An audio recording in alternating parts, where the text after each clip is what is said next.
মেয়েদেরকে নাকি কোনো কাজ শেখাতে হয় না। এই কথাটার সাথে তোমরা কতটা পরিচিত আমি জানি না।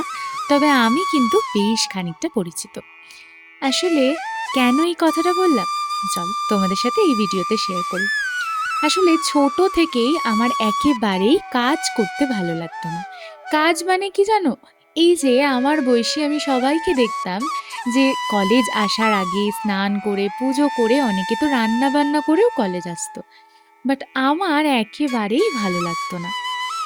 হয়তো আমি সকালবেলা উঠে খুব জোর হলে একটুখানি স্নানটা করে পুজোটা করে যেতাম। কিন্তু আমার একেবারেই ভালো লাগতো না যে ঘর-দোর সুন্দর করে গুছিয়ে রাখবো, জামাকাপড় প্রপার টাইমে ধোবো। আমার জামাকাপড় নিয়েও আমাকে অনেক রকমের বকাবকি শুনতে হতো। আসলে আমি একেবারেই গোছানো ছিলাম না। তো এই কথাটা যে বললাম, মেয়েরা নাকি সব শিখে যায়, মেয়েদেরকে কিছু শেখাতে হয় না। আমাকেই দেখো, বিয়ের পর থেকে আমি একা একাই আস্তে আস্তে নিজে শিখে যাচ্ছি কিভাবে থাকতে হয়, কিভাবে কি করলে ঠিকঠাক হয়। যখন ছোট থেকে দিদিকে দেখতাম, মানে আমার দিদির সাথে তো আমার বয়সের বেশ খানিকটা ডিফারেন্স। তো দিদির বিয়ের পর আমি দিদিকে দেখেছি। দিদির বিয়ের পর দিদিকে দেখতাম যে আমার দাদাভাই বেশ অনেক আগে, মানে সকাল করে অফিস বেরোতো, ওই 7টা 7:30 নাগাদ। তার আগে দিদি 5টা 5:30টায় উঠে সুন্দর করে টিফিন গুছিয়ে আবার নিজে যে চাকরি করে সেখানে যাওয়ার জন্য সমস্তটা গুছিয়ে রেডি করে ফেলতো 7টার মধ্যে। সাথে যখন রিহান হলো, মানে আমার দিদির ছেলে, তারও কিন্তু সমস্ত কিছু রেডি করে ফেলতো। তো তখন আমি খুব অবাক হতাম, এত কাজ একসাথে কিভাবে সম্ভব? এখন আমি নিজেকে দেখে বুঝতে পারি যে এই 9 মাসে আমি অনেক কিছু শিখে গেছি। যখন মানি বলতো যে এই কাজটা করতে পারছিস না, এই কাজটা একটু করে রাখ, তখন খুব বিরক্ত লাগতো, মনে হতো দূর, কাজ করতে হবে কেন। এখন বুঝতে পারি যখন নিজের খাবারটা নিজের মুখের সামনে পাই না, নিজের খাবারটা নিজেকে তৈরি করে খেতে হয়, তখন বেশ খানিকটা মনে পড়ে।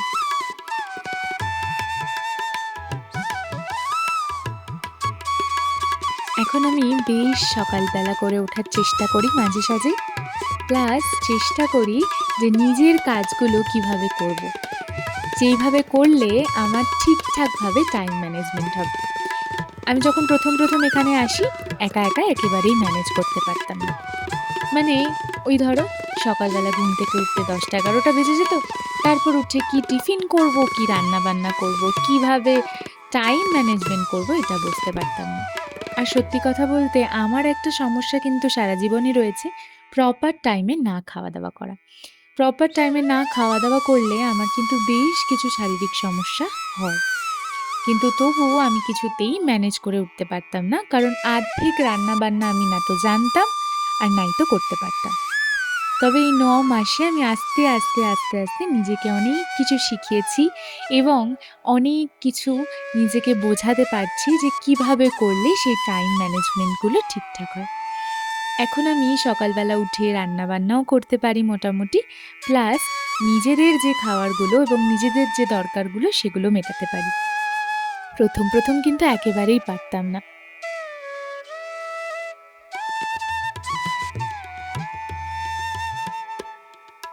এটাও সেরকমই একটা দিনের ব্লগ। মানে আমি সকালবেলা উঠে সেদিন ভেবেছিলাম যে ঘরটাকে বেশ খানিকটা পরিষ্কার করে নিয়ে যা কাজ আছে সেগুলো সেরে নেব। আসলে তখন মানি বাড়িতে ছিল। মানি এখানে ছিল বলে রান্না-বান্নাটা মানি বেশিরভাগ সময় করার চেষ্টা করত।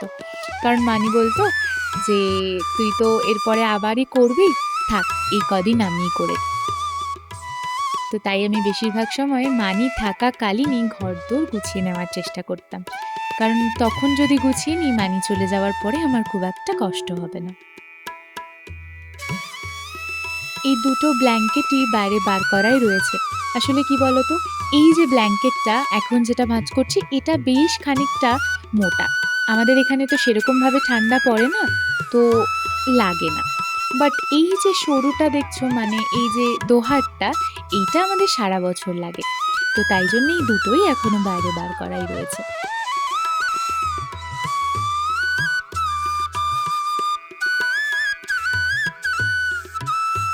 আমার না এখনো প্রায় ৯টা মাস কাটতে গেল, এখনো ঠিক করে মন বসে না। মনে হয় যে যাই না, একটু বাড়ি চলে যাই, ওখানে গেলেই বোধহয় ভালো লাগবে। কিছুতেই আমি মন বসাতে পারি না। কিন্তু কিছু তো করার নেই। আজ হয়তো আমি বাড়ি চলে যাব, ১ মাস ১.৫ মাস থেকে আসবো। কিন্তু তারপর তো আমাকে সেইখানে আসতে হবে। তো সেই জন্য মাঝে মধ্যে বেশ মনটা খারাপ লাগে।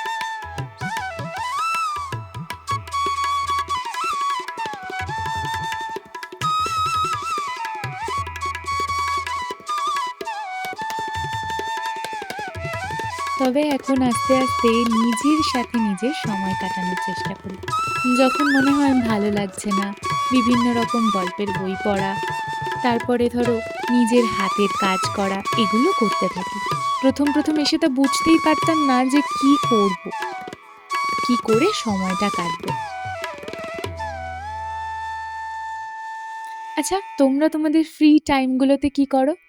গল্পের বই পড়ো নাকি নিজেদের কি করতে ভালো লাগে আমাকে অবশ্যই কমেন্টে জানিও তো।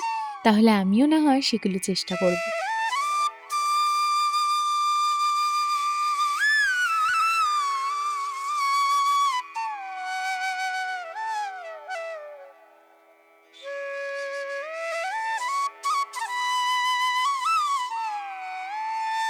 এই ছোট, ছোট গাছগুলো, এই গাছটা আমি ব্লিঙ্কিট থেকে আনিয়েছিলাম।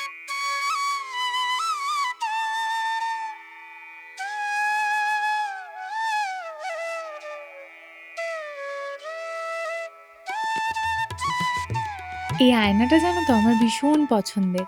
তোমাদের তো আমি বলেইছিলাম এর আগে একটা ভিডিওতে। এই আয়নাটা আমি অনেক ভেবে চিন্তে ডেকোরেট করেছি। জানি খুব বেশি হাই-ফাই কিছু নয়। তবে হ্যাঁ, এটা আমার জন্য ভীষণ পছন্দের। কারণ আমি সারা জীবনই এরকম একটা আয়না ভীষণ চাইতাম। তবে আমাদের কিন্তু ড্রেসিং টেবিল ছিল।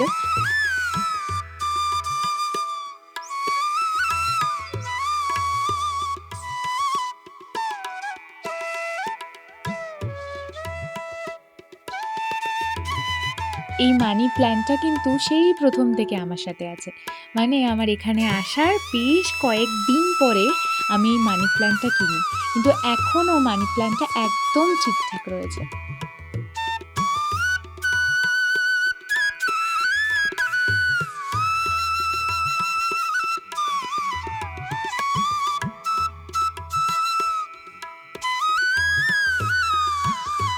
এই যে আমরা এতদিন ছিলাম না, মানে প্রায় ১৫-২০ দিন, তাতে কিন্তু আমার সমস্ত গাছ মরে গেছিল, জানো তো?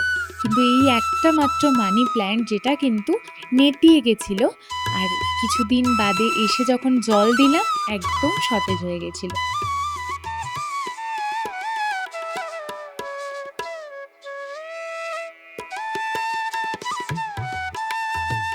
একদিন আমি তোমাদের সাথে আমার এই যে বইয়ের কালেকশনগুলো রয়েছে, সেগুলো শেয়ার করব। তবে সত্যি কথা বলতে সবসময় যে এই বইগুলো প্রচুর পরিমাণে পড়ার সময় হয়, তা কিন্তু হয় না। যখন আগে আ মানে ফ্রি থাকতাম তখন হয়তো পরপর একসঙ্গে অনেক বই বা অনেকটা গল্প পড়া হতো। তবে এখন না রোজ, রোজ তা হয় না। যখন সময় পাই তখন পড়ি।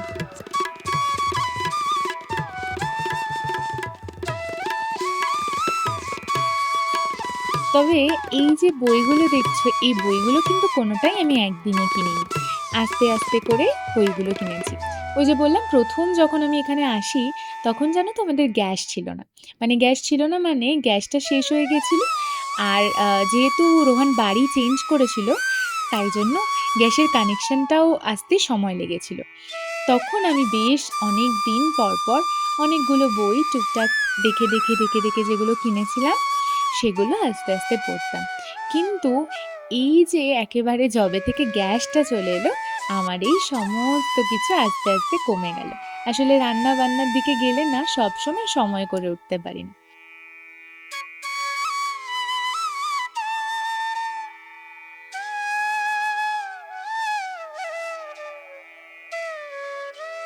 আমার ঘর কিন্তু ভীষণ যে গুছিয়ে রাখতে পারি তা কিন্তু নয়।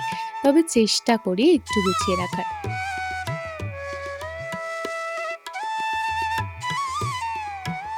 যেহেতু আমাদের মানে এই ফ্ল্যাটটা একদম রাস্তার ধারে, তাই জানো তো ভীষণ ধুলো হয়। মানে বেশ কিছুদিন ছাড়াই ক্লিনই করতে হয় বলতে পারো।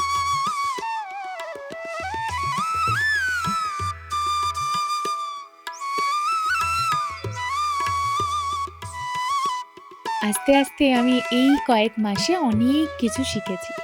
আরও বেশ কিছু জিনিস শেখা বাকি। ধীরে, ধীরে সবই হয়তো শিখব। তোমাদের সাথে অবশ্যই সেগুলোও শেয়ার করব।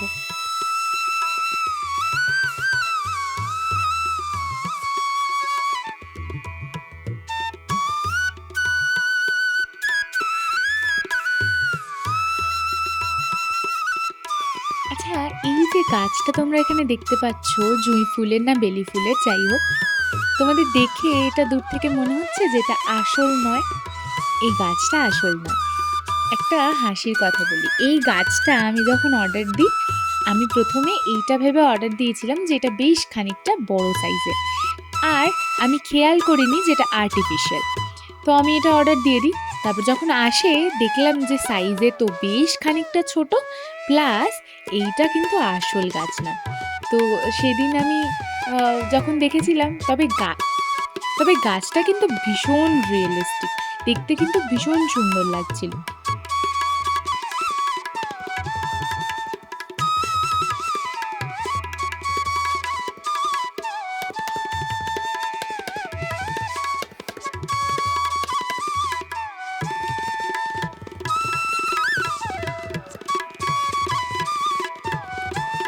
এই বইগুলো নামিয়ে আমি এর মাঝে একদিন মুছেছিলাম। তাই জন্য সেটা আর মোছার দরকার হয়নি।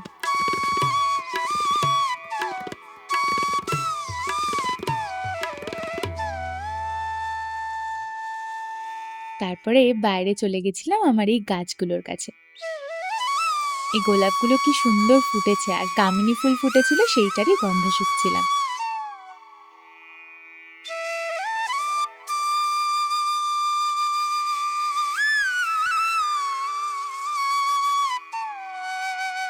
রোজ সকালবেলা উঠে এখন মনে করে গাছগুলোতে জল দিই। বিয়ের আগে মানি আমাকে রোজ গাছে জল দিতে বলতো। আর কোনো মতেই আমার মনে থাকতো না। তবে এখন আমি বেশ মনে করে করে গাছে জল দেওয়ার চেষ্টা করি।